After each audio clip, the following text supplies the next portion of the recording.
গাইবান্ধা সদর উপজেলার খোলাহাটি ইউনিয়নের ভেড়ামারা ব্রিজের সামনে অবস্থিত জাফলং রেস্টুরেন্টে ৬ বছরের শিশুকে ধর্ষণের অভিযোগ উঠেছে রেস্টুরেন্ট কর্মচারী আমির হোসেনের বিরুদ্ধে।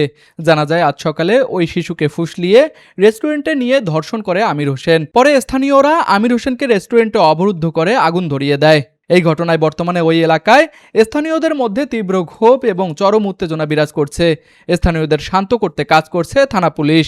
আমরা মেইনলি ঘটনাস্থল এটা হলো ভেড়ামারা খোলাহাটি ভেড়ামারা চাইনিজ রেস্টুরেন্ট, এটা হলো খোলাহাটিতে।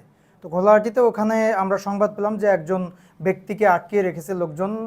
কি কি অর্থে আটকিয়ে রেখেছে সেটা হলো সে নাকি একটা বাচ্চাকে ধর্ষণ করেছে। তো লোকজন তাকে মারধরও করেছে। আমরা সেখানে ঘটনাস্থলে দ্রুত অফিসার ইনচার্জ এবং আমি আমাদের ফোর্স নিয়ে দ্রুত আমরা মুভ করে উপস্থিত হয়ে দেখতে পাই যে একটা লোককে তারা মারধর করে এই যে ভেড়ামারা চাইনিজ রেস্টুরেন্ট এর মধ্যে আটকিয়ে রেখেছে। তো আমরা পরিস্থিতি আসলে খুবই উত্তপ্ত ছিল। আমরা তাকে নিরাপদে এই আমাদের হেফাজতে নিয়ে এসেছি।